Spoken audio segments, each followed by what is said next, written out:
Good morning. My name is Dan Dyce. I'm a CPCU, an RPA, and today I'm going to present part of a keynote speech that I do called How to Turbocharge Your Career on Your Lunch Hour. And the concept is, the premise is that we spend about 10% of every day at lunch. If you work a 8-hour day and take a 1-hour lunch, that's 9 hours. So 1/9 of your day is spent at lunch. And over a 40-year career, if you're spending about 10% of your time at lunch, then you've spent the equivalent of 4 years at lunch. So what could you do with just a few of those lunch hours that would actually make a difference and help you along in your career? And what I'm going to do is suggest a few meaningful activities that you could do on your lunch hour that will make a difference. And everything I'm presenting today, I've actually done in my career. I am now retired, but over my 45-year career, these are things that I actually did. Now, first, we have to all agree that working through lunch is not one of these meaningful activities. So if you're doing that, knock it off. Dale Carroll, who's a New York-based career executive, said that being tied to your desk only expands your waistline and does not make a dent in the pile of work that's awaiting you. So don't do that. I'm also not recommending that you not eat lunch, okay?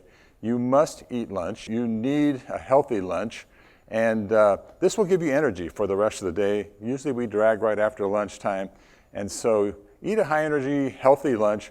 What I did for many years is I would actually bring my lunch and eat it rather quickly and then get on to whatever fun activity I had planned for my lunch hour.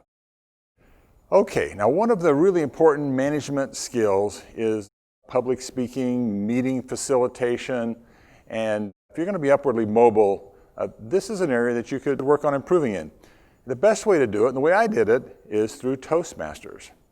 I was involved in a Toastmasters lunch club in downtown Los Angeles and had a great time. Met a whole bunch of people that were outside my industry, and the way Toastmasters work is you sign up, and the company's going to pay the money to help you sign up. Then you attend these luncheon meetings, and the company will pay for these lunches. And a high priority with me in my career was free lunches. So the company pays for these lunches. You show up at lunches, and initially you start off with this booklet that has 10 speeches in it. And the speeches are like icebreaker, persuasive, extemporaneous, all these different kinds of speeches.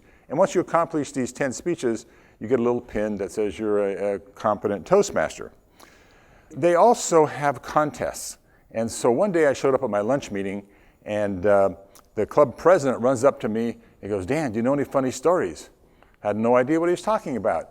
He said, "Well, we are having a humorous speech contest today, and 3 people had signed up to give a humorous speech, but only 2 of them showed up. One person can't make it today, so could you just tell a funny story and be part of our humorous speech contest?" I go, "Well, as it so happens, last weekend I was camping with my family, and there was this park ranger told this hilarious story about a gold miner in South America who had a talking horse and ran into some cannibals. So I could tell that story." He goes, "Okay, fine, you're on." So now I'm part of this humorous speech contest, and the first 2 people give their talks, and I give my retelling of this park ranger story. The club votes, and I win. So now the way it works is when you win, then you go to the next level, and the next level, next level.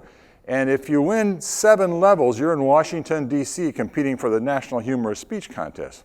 Well, now I've won 5 times with this stupid story that I stole from this park ranger. And I'm in downtown Los Angeles at a big hotel, 500 people in the audience, and they take the 5 humorous speech contestants from the whole region into a little green room. They sit us down and hand us a piece of paper. I look at the piece of paper, and it says, "This is an original speech that you did not steal from anybody, that you made up yourself, so help me God." And I'm going, "Oh, I never signed up for this contest. I didn't know what the rules were." So I ran out to the audience and got my club president, who was there supporting me, and I said, "You know what, they want me to sign this. I can't sign this. This is not original speech." He goes, "Oh, Dan, you must have changed it a little bit. Go ahead and sign it." Well, if I'd have won that night, I'd gone to San Jose the next time, and then after San Jose, I'd have been in Washington, D.C. I did not win. I took 2nd place that night, and the lady who won told a hilarious story about dieting. So it was legit, but that's the kind of thing you can run into, and just think about what great experience that is that can then get applied to your career. It's said that 11% of you are afraid of heights, 12% of you are afraid of the dark, 13% of you are afraid of snakes and spiders, and 20% of you, 1 in 5, are afraid of public speaking. So if you have a stage fright, this is a good way to jump in there and improve your speaking skills, which will definitely help you in your career. Now, my Toastmasters payoffs were I got a whole bunch of free lunches. I'm here speaking to you today. I networked with a bunch of people outside of my company, which is really important. And now that I'm retired, I actually make extra income doing public speaking. All right, big idea number 2. How about finishing your college degree or earning a designation like a CPCU ARM? You can study on your lunch hour and do this. Now, when I was early in my career, 3 years into it, I was an insurance dummy, okay? I had no idea about insurance, but I knew a lot about my little unit, and I was a good supervisor. And I met an agent one day, and he was headed to a CPCU meeting. I said, "What's this?" And he explained to me that the company will pay for you to take this training, and if you complete these sessions and pass the national exams, they'll send you to the annual conference. And what he said was, "I'm working towards going to Hawaii in 5 years. When I get my designation, they're going to send me to Hawaii." 5 years, I could do that. I went home that night, told my wife, "Hey, baby, I'm taking you to Hawaii in 5 years." And I did. And so I completed and passed my exams, took her to Hawaii. Now, if you do get a CPCU, then you need to get involved in the local chapter. The chapters are set up for luncheon meetings, okay? Company pays for these lunches, free lunches. That's big on my lunch agenda. And they have a board of directors at those chapters, and you need to get involved. Don't just attend the meetings, get involved. Now, in my case, the chapter I was involved with had 5 chairs, secretary, treasurer, first vice president, second vice president, president, and that club would send their president to the national convention. So I looked on the chart, and guess what? 5 years from that date, the convention was in Hawaii, and whoever was president 5 years from that date was going to Hawaii. Well, I quickly talked to the people at the before meeting and said, "Why don't you nominate me for this so I can get," and nobody ever wants to run for these positions. And so I got on the board, and sure enough, 5 years later, I went to Hawaii. I went home that night, actually told my wife, "Hey, baby, I'm taking you to Hawaii in 5 years." And we did, and the chapter paid for it. Little interesting hiccup along the way. Every year you move up one step, right? And at the end of 5 years, I end up in Hawaii. Well, somebody ahead of me got transferred and left the area. So everybody had to move up one chair. Had I moved up one chair, I'd have gone to San Francisco. I was in Sacramento at the time. I'm not going to go to San Francisco. So I actually refused to move, and somebody had to jump over me. And the guy that jumped over me went to San Francisco, and I did go to Hawaii. Now, would a healthier lifestyle affect your ability to perform well at work? Towards the last probably 10 years of my career, I made it a point to do a lot of walking on my lunch hour. And what I would do is I'd bring my lunch to work, I'd eat my lunch in the lunchroom, 10, 15 minutes, and then I would always pack an apple. I'd take my apple and I'd go out for a walk. And it got to be a joke around the office because people would see me at the elevator or in the hallways with this apple, and they would say, "What are you doing?" I said, "I'm taking my apple for a walk." And so every day I took my apple for a walk. One day I was out walking, and I hadn't started eating my apple yet, and there was this homeless lady and a little kid sitting there on the sidewalk. And as I was walking by, the lady asked me for some money. Saying, "I don't have any money, but I do have this apple." And the little kid jumped up and grabbed the apple. I thought, wow, this kid hasn't even eaten. Here's mom trying to get money for who knows what. I thought, you know what? I'm going to start bringing 2 apples to work. One for me to eat and one to give away. Well, that lasted about a month. I couldn't give that apple away. "You want this apple?" "No, I want money, So I stopped bringing 2 apples to work, and I just stuck with bringing my 1 apple. But I did do a lot of taking my apple for a walk. And in fact, when I retired, they actually made a big deal out of him taking his apple for a walk. Let me back up a second to my CPCU payoffs. So I worked for 3 major companies in my career. And my first one was Allstate, and they wanted to promote me to Chicago. And I'm a California boy. I didn't want to go to Chicago. But it was somebody through that CPCU connection that said, "Hey, I know of another company that could use a guy like you." So that's how I got that job. I was with Cigna then for 19 years, and they closed the Sacramento office. And there I was, all grown up out of work. And again, it was a CPCU connection, a networking that I had done. The gentleman said, "Oh, I know the California Earthquake Authority could use a guy like you." I was responsible for property claims, 7 western states. They needed a claim manager who had been through the Northridge earthquake. So I ended up getting that job that way. And then several times throughout my career, when I was up for promotions, I was actually up against other CPCUs. So that became a leveler.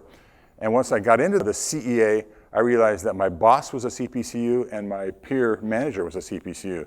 So that leveled those playing fields. So it was a huge payoff for me in my career.